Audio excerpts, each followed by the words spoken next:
Berikut ini pendekatan penemuan balita beresiko kekurangan gizi oleh masyarakat. Bisa dilakukan penemuan kasus pasif ya, ketika balita tersebut melakukan pemantauan pertumbuhan atau datang ke posyandu ataupun memeriksakan diri karena sakit di puskesmas. Nah, penemuan kasus yang aktif itu bisa dilakukan dengan sweeping balita yang tidak datang ke posyandu dan screening dengan menggunakan lila pada kesempatan di mana banyak balita berkumpul. Misalnya di acara sosial kemasyarakatan atau acara agama. Nah, penemuan kasus secara aktif ini melalui sweeping ya harus dilakukan ya secara berkala dan rutin ya, karena biasanya balita-balita yang tidak datang untuk melakukan pemantauan pertumbuhan di posyandu biasanya justru balita-balita yang cenderung mengalami masalah atau hambatan dalam pertumbuhannya. Nah, untuk screening dengan lila tadi juga bisa digunakan untuk menemukan kasus secara aktif ya, terutama pada saat kondisi bencana. Nah, di situ kita dapat men-screening balita-balita yang perlu dirujuk gitu. Nah, penemuan dini kasus beresiko kekurangan gizi tersebut dilakukan dengan pengukuran lila, identifikasi balita ada tidaknya hambatan pertumbuhan, pemeriksaan edema bilateral, dan mengenali balita kurus. Nah, balita yang perlu dirujuk itu balita yang usia 6-59 dengan lilanya kuning atau merah. Lila kuning berarti angkanya itu berkisar antara 11,5 sampai kurang dari 12,5. Sedangkan kalau yang sudah merah ya berarti lilanya kurang dari 11,5. Selain itu juga balita yang mengalami hambatan pertumbuhan seperti tadi dijelaskan sebelumnya bisa dilihat dengan grafik pertumbuhan maupun dengan tabel berapa standar deviasinya. Nah, juga balita yang mengalami edema bilateral dan balita yang tampak kurus, juga semua balita semua bayi usia kurang dari 6 bulan yang mengalami kesulitan menyusu, baik itu dari faktor ibu ataupun faktor anak. Faktor bayinya itu harus dirujuk. Nah, apabila balita perlu dirujuk, itu hal yang perlu dijelaskan itu ya, dia bisa rawat jalan sebenarnya kalau tanpa komplikasi, kalau nafsu makannya baik, kalau keluarga dan lingkungannya mendukung, artinya mampu merawat balita yang mengalami kekurangan gizi ini. Juga ada bimbingan tenaga kesehatan yang merupakan tim asuhan gizi ya. Nah, kalau ada balita yang berat badannya sangat kurang ya, kurang dari 4 kilo, nafsu makannya tidak ada atau kurang baik, ada komplikasi dan keluarganya juga support sistemnya tidak mendukung untuk bisa merawat dengan baik, berarti anak tersebut memang harus rawat inap. Selain itu juga balita atau bayi usia kurang dari 6 bulan yang berat badan menurut panjang badannya kurang dari -3 standar deviasi tersebut harus rawat inap.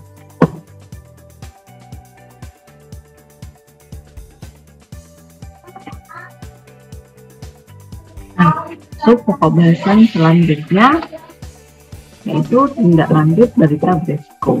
Jadi jika ada indikasi hambatan pertumbuhan atau resiko terjadi hambatan pertumbuhan, segera rujuk ke layanan kesehatan. Nah,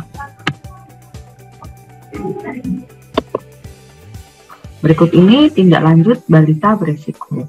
Pada bayi kurang 6 bulan, lakukan pemeriksaan semua indikator pertumbuhan, yaitu indikator berat badan menurut umur, berat badan menurut panjang badan menurut umur, dan lingkar kepala menurut umur. Lakukan penilaian proses menyusui atau pemberian ASI, serta status gizi dan asupan makan ibu. Lakukan juga penilaian pemberian ASI saat bayi sakit, jika ada riwayat bayi sakit. Lakukan penilaian riwayat imunisasi dan riwayat kesehatan lain termasuk penyakit yang diderita. Lakukan juga penilaian faktor resiko lainnya.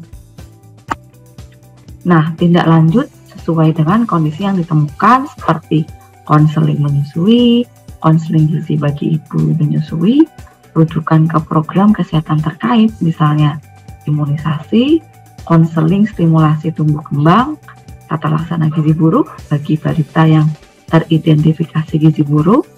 Bila ada penyakit atau faktor resiko, maka lakukan tata laksana penyakit atau faktor resiko sesuai standar. Pantau perbaikan masalah pertumbuhan setiap 2 minggu hingga masalah teratasi. Untuk balita 6-59 bulan, lakukan pemeriksaan semua indikator pertumbuhan, lakukan penilaian asupan dan pola pemberian makan menurut umurnya, termasuk pola pemberian makan saat balita sakit, bila ada riwayat sakit, lakukan penilaian riwayat imunisasi dan riwayat kesehatan lainnya, termasuk penyakit yang diderita, dan juga lakukan penilaian faktor risiko lainnya. Tindak lanjutnya hampir sama juga, konseling pemberian makan bayi dan anak, pastikan anak mendapatkan makanan yang sesuai dengan rekomendasi, sesuai dengan usia, free to take ya, usia, frekuensi, jumlah teksturnya juga harus disesuaikan, dan juga mendapatkan makanan yang bervariasi, terutama mengutamakan protein hewani karena anak sedang dalam masa pertumbuhan. Nah, dan itu tindak lanjut yang dilakukan kembali lagi bisa rujukan ke program yang terkait karena anak usia di atas 6 bulan sudah mendapatkan vitamin A dan obat cacing selain imunisasi, maka bisa berkoordinasi dengan program terkait tersebut. Juga dilakukan konseling stimulasi tumbuh kembang, tata laksana gizi buruk, pemberian makanan tambahan untuk balita gizi kurang, bisa pemberian makanan tambahan berupa makanan lokal ataupun juga bisa digunakan makanan tambahan pabrikan apabila tersedia. Nah, bila ada penyakit atau faktor risiko lainnya, maka lakukan tata laksana penyakit atau faktor risiko tersebut sesuai dengan standar. Pantau perbaikan masalah pertumbuhan setiap 2 minggu sampai masalah teratasi. Nah, berikut ini penemuan dini gizi buruk pada balita. Subpokok bahasan kedua, maksud saya pokok bahasan kedua, subpokok bahasan pertama, yaitu penentuan status gizi. Bahwa penentuan status gizi tersebut bisa dilakukan melalui pemeriksaan klinis, antropometri, pemeriksaan laboratorium, dan analisa atau dieteri, dari riwayat dieteri ya, atau makanan. Nah, yang umumnya digunakan bisa dilakukan secara cepat ya, bisa digunakan secara cepat, yaitu dari pemeriksaan klinis dan antropometri. Sedangkan pemeriksaan laboratorium tentunya juga butuh biaya dan waktu yang tidak sebentar dan tidak sedikit. Terkait riwayat makan bisa dilakukan juga secara cepat untuk mendukung penentuan status gizi atau pemeriksaan pengkajian gizi lainnya.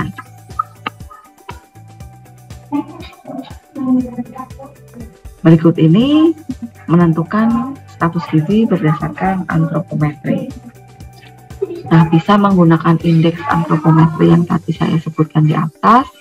Ada panjang badan menurut umur atau tinggi badan menurut umur, berat badan atau panjang badan, atau berat badan menurut panjang badan, atau berat badan menurut tinggi badan maksudnya ya, ataupun lila yang biasa digunakan. Untuk menentukan kurang gizi yang saat ini terjadi atau kondisi akut, digunakan indeks antropometri berat badan menurut tinggi badan atau berat badan menurut panjang badan dan lila. Dalam menentukan status gizi balita berdasarkan indeks berat badan menurut panjang badan atau berat badan menurut tinggi badan dapat dilakukan dengan seperti tadi grafik pertumbuhan yang atau KMS yang terdapat di buku KIA. Selain itu, selain grafik bisa juga digunakan tabel antropometri yang dibedakan ya antara anak laki-laki dan perempuan. Nah, alat antropometri yang dibutuhkan adalah alat timbang berat badan, alat ukur tinggi badan atau panjang badan, dan alat ukur lingkar lengan atas. Nah, hal-hal yang perlu diperhatikan tentu saja semua alat-alat tadi harus diperiksa dan dikalibrasi secara berkala.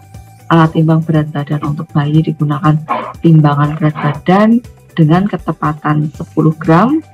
Umumnya alat timbang mampu menimbang hingga 10 kg, namun ada beberapa alat timbang bayi yang mampu menimbang hingga 20 kg. Untuk balita, gunakan timbangan dengan ketepatan 100 gram. Alat ukur panjang badan atau tinggi badan dengan ketepatan 0,1 cm.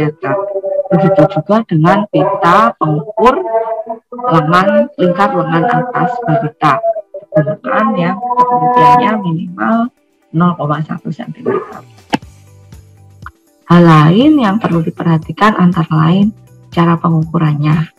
Nah, selalu mengikuti protokol atau SOP pengukuran, berikan petunjuk pada ibu atau pengasuh atau balita yang diukur dengan jelas dan ramah.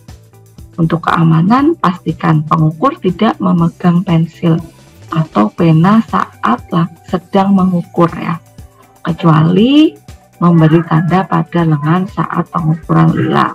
Nah, oleh karena itu biasanya saat dilakukan pengukuran dilakukan dengan 2 orang ya, minimal ada pengukur dan ada asisten pengukur yang siap sedia untuk mencatat agar tidak segera lupa ya, atau lupa tadi melihatnya berapa. Nah, berikut ini ada cara menghitung umur. Cara menghitung umur anak perlu diketahui dengan pasti, karena hal tersebut menjadi salah satu acuan untuk menentukan indeks antropometri ya. Ada beberapa cara untuk menentukan umur anak, antara lain ada yang menghitung selisih antara tanggal lahir dan tanggal kunjungan. Jika ibu tidak tahu pasti kapan anak dilahirkan, perkiraan umur anak dengan menghubungkan terhadap peristiwa penting. Misalnya kita bisa merecall ibu, membantu ibu dengan mengingatkan, dengan menanyai beberapa peristiwa penting seperti bulan puasa, lebaran, dan hari kemerdekaan atau hari-hari lainnya. Atau bisa juga menggunakan kalender lokal. Umur anak dihitung berdasarkan bulan penuh, artinya umur dianggap 1 bulan apabila telah genap 30 hari. Contohnya, umur 25 hari atau 0 disebut 0 bulan karena belum mencapai 30 hari. Umur 5 bulan 14 hari berarti masih berusia 5 bulan karena tidak atau belum mencapai 30 hari. Bahkan 5 bulan 29 hari masih dikatakan atau disebut 5 bulan. Nah, berikut ini bisa dipelajari langkah menghitung umur anak. Demikian bisa dipelajari melalui contoh lainnya. Dan selanjutnya saya lanjutkan dengan cara menimbang berat badan balita. Yang harus diperhatikan tentu saja gunakan timbangan yang kuat dan tahan lama, gunakan timbangan bayi dengan ketepatan 10 gram, gunakan timbangan balita dengan ketepatan 100 gram jika menggunakan timbangan yang berbeda ya tentu saja. Nah, ini jenis-jenis timbangan, ada dajin, timbangan digital atau elektronik, ada trend scale atau uniscale, ada timbangan bayi yang disebut dengan baby scale, ada juga beam balance. Nah, dalam menggunakan baby scale atau timbangan bayi, berikut ini yang hal-hal yang perlu diperhatikan. Letakkan timbangan bayi di tempat yang rata dan datar. Pastikan jarum timbangan menunjukkan angka 0. Timbang bayi dengan pakaian yang seminim mungkin atau bahkan mendekati telanjang ya, untuk menghindari bias dari berat selain berat badan bayi tersebut. Baca dan catat berat badan anak sesuai dengan angka yang ditunjukkan. Melihatnya jangan lupa dengan tegak lurus ya, karena jika kita melihat dengan tidak tegak lurus, maka penglihatan tersebut akan memberikan interpretasi yang berbeda. Jika menggunakan dajin, maka gantung dajin pada tempat yang kokoh seperti penyangga kaki 3 atau pelana rumah, atau kusen pintu, ataupun dahan pohon yang kuat. Atur posisi dajin sejajar dengan mata penimbang. Pastikan bandul geser berada pada angka 0 atau posisi paku tegak lurus. Pastikan dan pasang sarung timbang atau celana timbang atau kotak timbang yang kosong pada dajin. Setimbangkan dajin dengan memberikan kantong plastik yang berisi pasir, batu, ataupun beras pada batang dajin sampai kedua pakunya tegak lurus. Gunakan tali pengaman pada ujung skala tempat bandul geser berada. Masukkan balita dalam sarung timbang dengan pakaian seminimal mungkin dan geser bandul sampai pakunya tegak lurus. Baca berat badan bayi dengan melihat angka ujung bandul geser. Catat hasil penimbangan dengan benar. Dan terakhir, plotting. Selanjutnya kembalikan bandul ke angka 0 dan jangan lupa balitanya dikeluarkan dari sarung timbangnya. Berikut ini contoh pemasangan dajin yang salah. Kenapa salah? Kita bisa melihat ya bahwa batang dajin tidak datar atau tidak seimbang. Bandul penyeimbangnya juga tidak dipasang. Jadi ini menjadikan koreksi ya, seperti itu. Jika anak langsung ditimbang dalam keadaan seperti ini, maka akan memberikan interpretasi berat badan yang lebih berat daripada berat badan anak yang sebenarnya. Nah, bila tersedia atau dapat digunakan timbangan digital atau third scale atau uniscale itu tadi ya, bila tidak ada, dapat digunakan timbangan baby scale atau seperti detektor, diecast beam, timbangan kamar mandi dan timbangan gantung yang menggunakan pegas tidak direkomendasikan karena hasilnya diperkirakan tidak akan selalu akurat, dipengaruhi oleh ketahanan si pegas tersebut ya, karena pegas biasanya mempunyai umur yang punya umur simpan yang berbeda-beda. Umumnya tidak lama juga ya, gas relatif tidak tahan lama, jadinya pasti akan mempengaruhi hasil penimbangannya. Nah, jika akan digunakan timbangan diecast beam atau yang sering disebut seperti detektor, maka letakkan timbangan pada tempat yang rata dan datar. Pastikan posisi bandulnya pada angka 0 dan jarum dalam keadaan setimbang.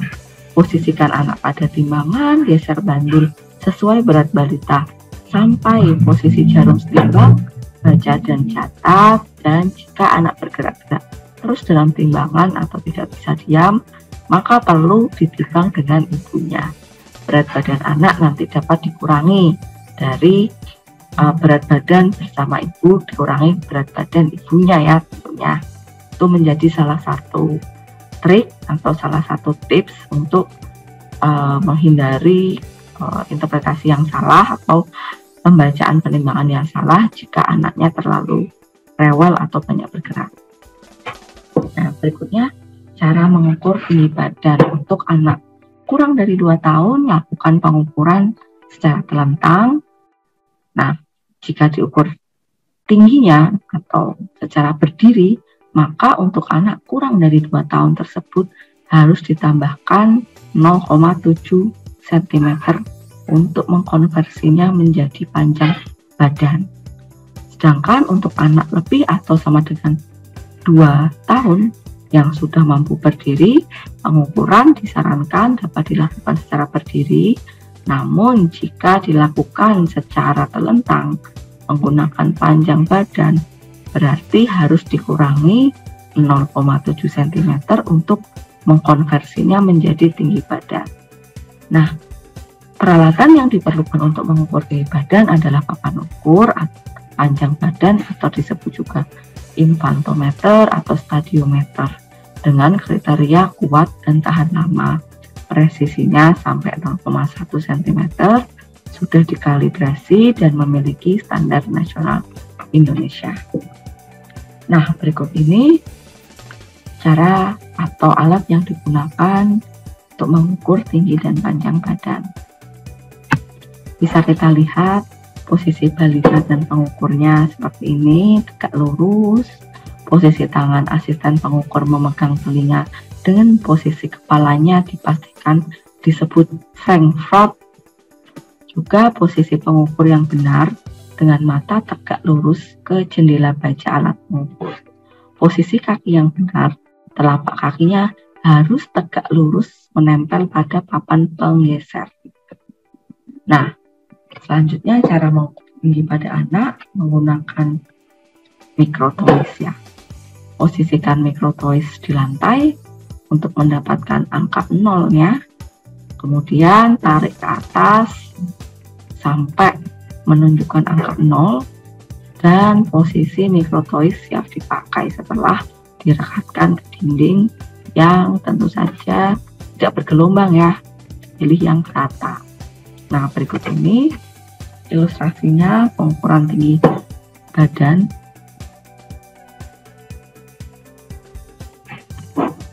Nah, selanjutnya cara mengukur lingkar lengan atas.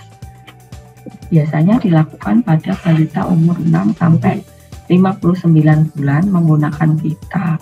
Balita ya pita lila, dan pastikan pita lila tersebut tidak sobek, lusuh, lembab, dan angkanya terbaca jelas. Nah, ini selalu mengukur dengan lengan kiri, karena lengan kiri cenderung yang tidak banyak digunakan untuk aktivitas ya, jika anak itu tidak mengalami kidal. Buka pakaian pada lengan kiri, pakuk siku, cari puncak bahu pada nomor 1. Nomor 2 kita bisa melihat ya puncak bahunya, dan juga cari ujung sikunya ya pada gambar yang ditunjukkan oleh nomor 3. Nah, taruh benang pada puncak bahu dan siku dan puncak siku ya. Ukur panjang lengan atas, lipat benang menjadi 2 dan temukan ujung benang di ujung puncak bahu untuk menentukan titik lengan, titik tengah lengan ya. Dan tandai titik tengahnya menggunakan bisa spidol, bisa pulpen, tapi pastikan yang tidak menyakiti klien. Selanjutnya luruskan lengan anak dan tangannya harus santai sejajar dengan badan. Lingkarkan pita lila di titik tengah yang sudah ditandain tadi. Pastikan pita lila menempel rata di sekeliling kulit, juga ketat, tidak terlalu ketat atau tidak terlalu longgar ya. Nah, ukur hingga angka 0,1 cm.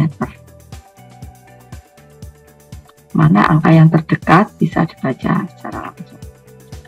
Nah, berikut ini batasan warna pada pita lila. Nah, ini ada juga statusnya bagaimana membaca kriteria warna dalam pita lila tersebut.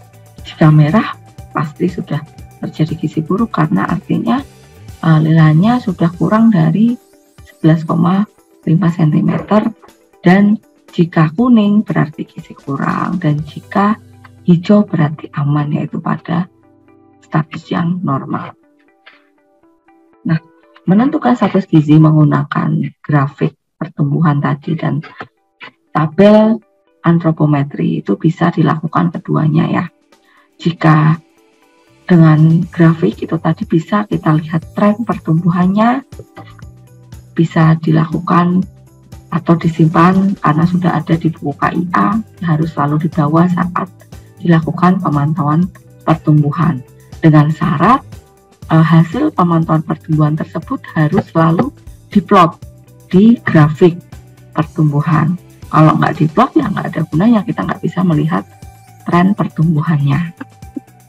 Nah, selanjutnya kita juga bisa melihat melalui tabel standar antropometri. Sebagai berikut contohnya, dengan mencari panjang badan anak, kemudian ditarik ke arah berat badan yang sesuai, kemudian ditentukan standar deviasinya dengan menarik garis berat badan anak. Nah, apakah anak itu berada di berapa standar deviasi dapat diketahui melalui penentuan melalui tabel berikut. Nah, berikut ini penentuan status gizi balita kurang gizi akut dengan indeks antropometri. Indeks yang digunakan bisa lila ataupun berat badan menurut tinggi badan atau berat badan menurut panjang badan. Nah, berikutnya penentuan status gizi balita kurang gizi akut berdasarkan gejala klinisnya.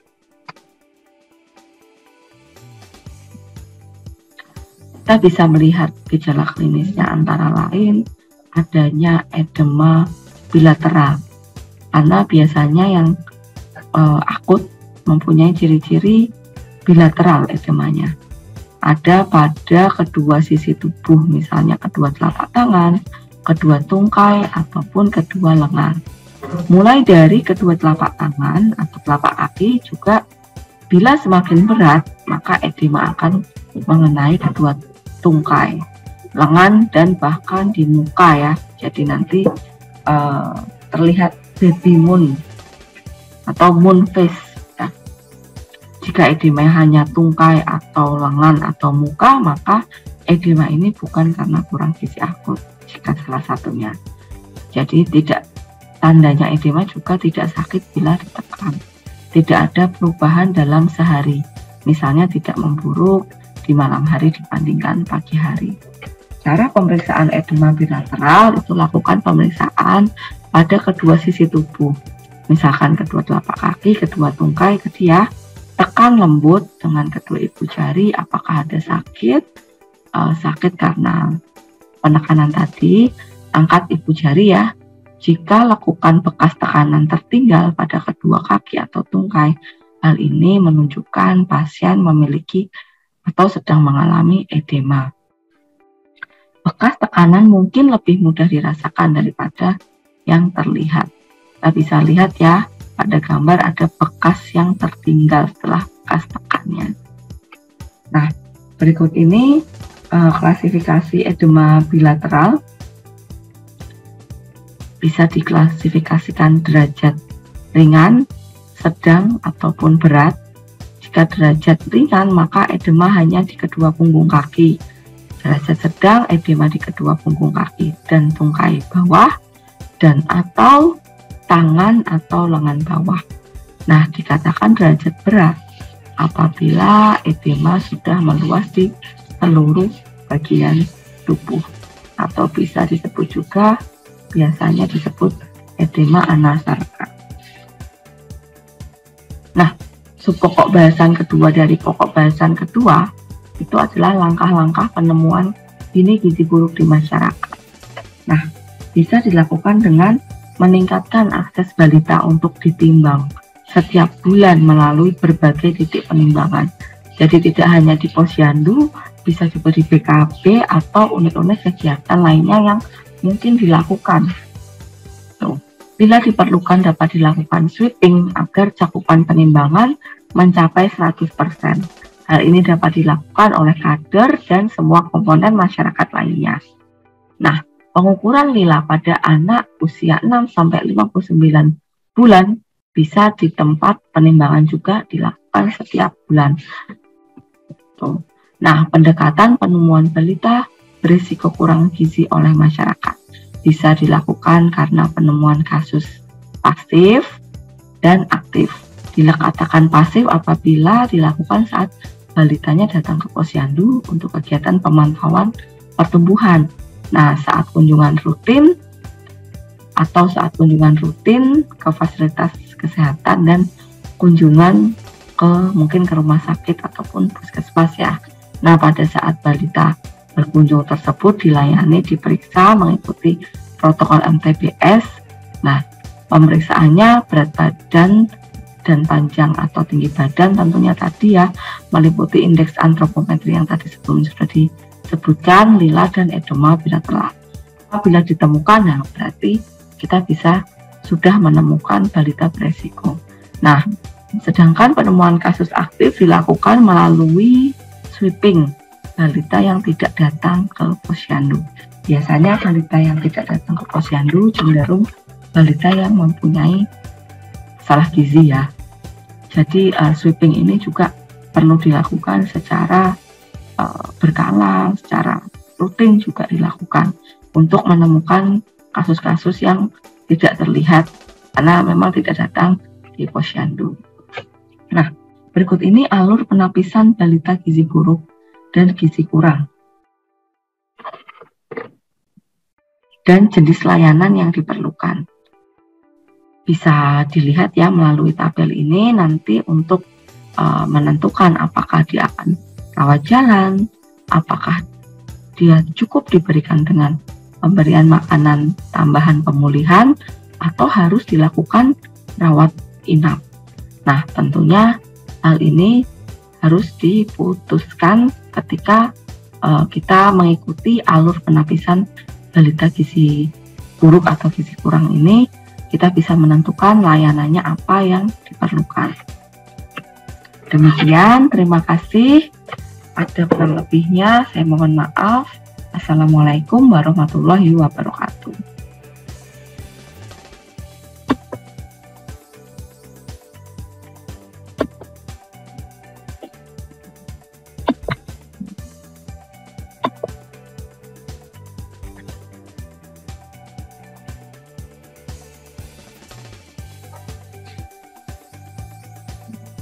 Nah, berikutnya garis pertumbuhan balita yang keluar atau menyimpang dari jalur pertumbuhannya. Nah, garis pertumbuhan balita yang keluar atau menyimpang dari jalur pertumbuhannya mengindikasikan adanya resiko hambatan pertumbuhan. Garis pertumbuhan seorang balita diharapkan tidak berada jauh dari standar deviasi yang sama sejak awal dia dilahirkan. Bila arah jalur pertumbuhan mendekati garis median, bisa jadi perubahan ini baik. Namun jika menjauhi garis median, maka kemungkinan bisa mengindikasikan adanya masalah hambatan pertumbuhan atau resiko hambatan pertumbuhan. Nah, berikut kita bisa lihat jalur A dan jalur B. Pada jalur A menunjukkan arah pertumbuhan balita yang cenderung berada di positif atau plus 1 standar deviasi dan tidak menunjukkan adanya resiko hambatan pertumbuhan. Nah, di jalur B arah pertumbuhan balita menyimpang dari jalur pertumbuhan yang diharapkan. Walaupun garis pertumbuhan masih ada di median min 1 standar deviasi, namun jalur pertumbuhan balita ini mengarah ke standar deviasi di bawahnya, sehingga dapat disimpulkan berdasarkan arah pertumbuhannya, maka balita ini mengalami hambatan pertumbuhan.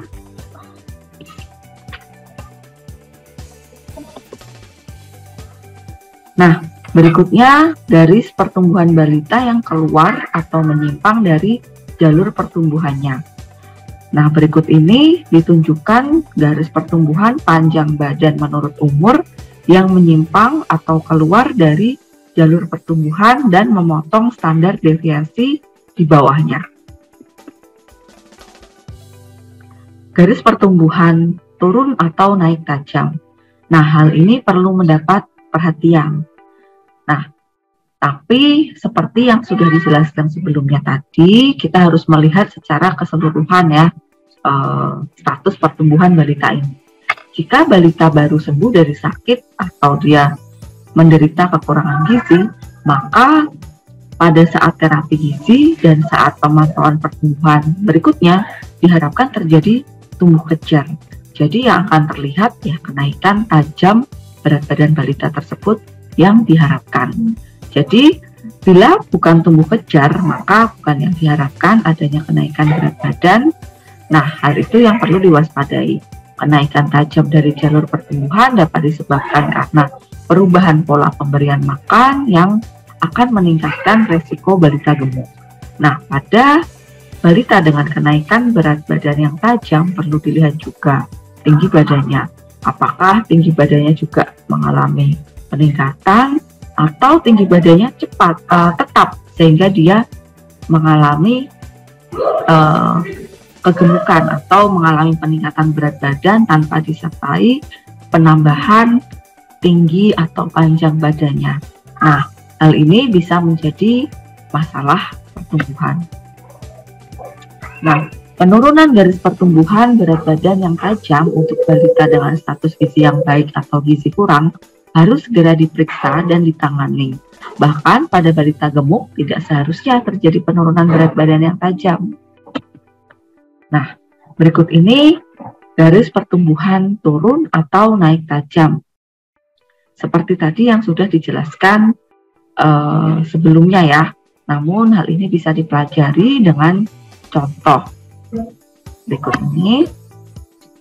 Selanjutnya garis pertumbuhan mendatar.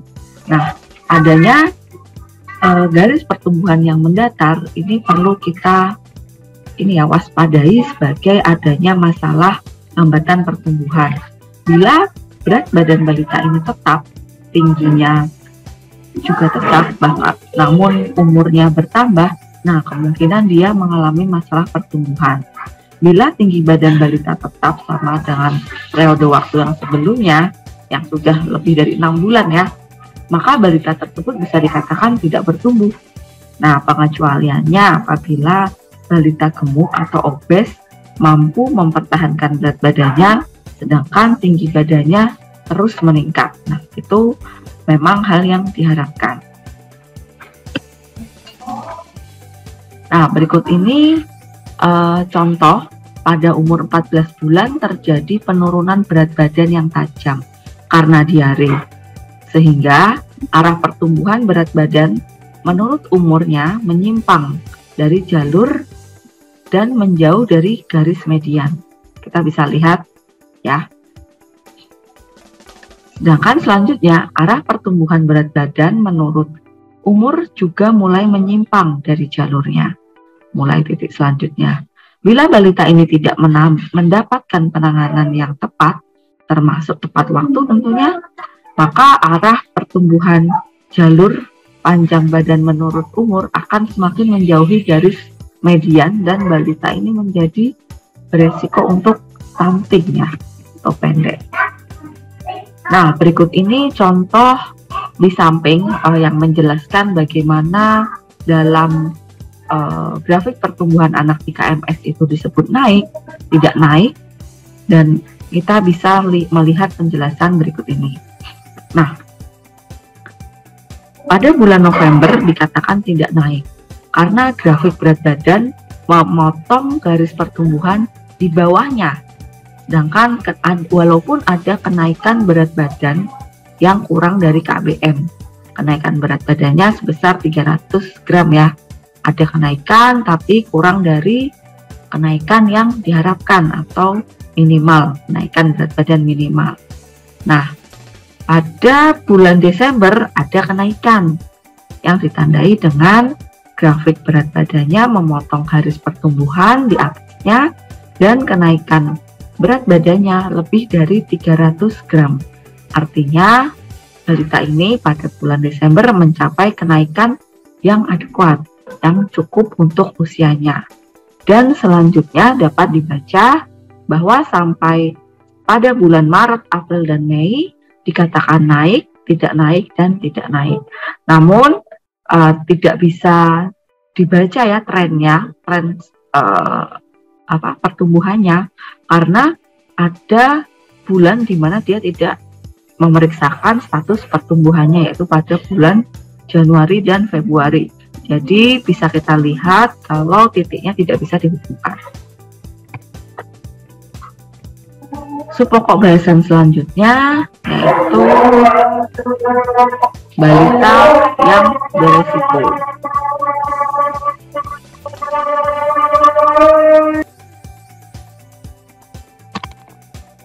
Assalamualaikum warahmatullahi wabarakatuh. Salam sejahtera bagi kita semua. Perkenalkan, saya Dewi dari DPP Persagi. Pada kesempatan kali ini saya akan sharing menjelaskan juga terkait asesmen gizi pada balita. Izin share screen.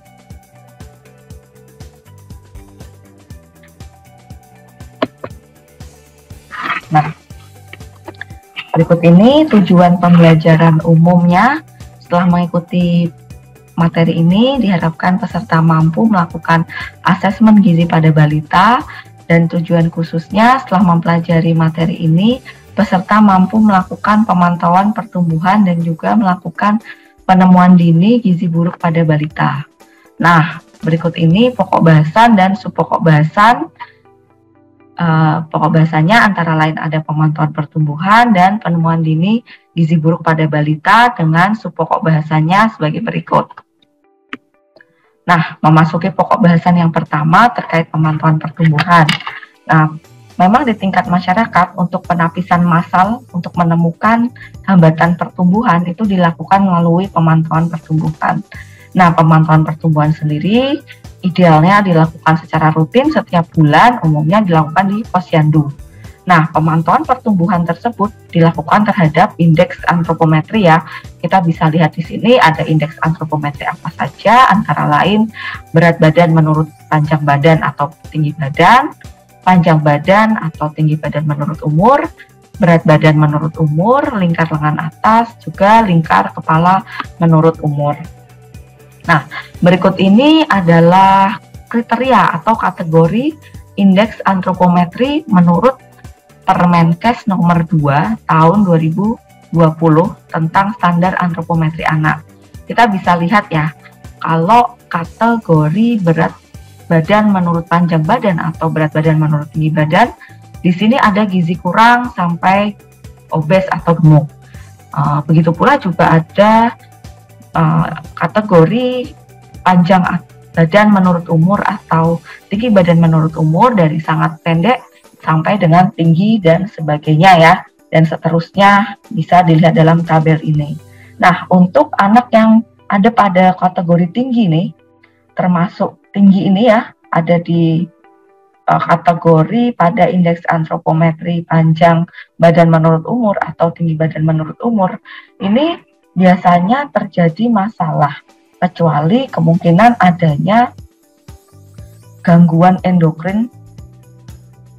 Maksud saya untuk anak yang berada pada kategori indeks antropometri panjang badan menurut umur atau tinggi badan menurut umur dalam kategori tinggi, biasanya tidak menjadi masalah ya, kecuali kemungkinan adanya gangguan endokrin seperti tumor yang memproduksi hormon pertumbuhan. Nah, hal ini harus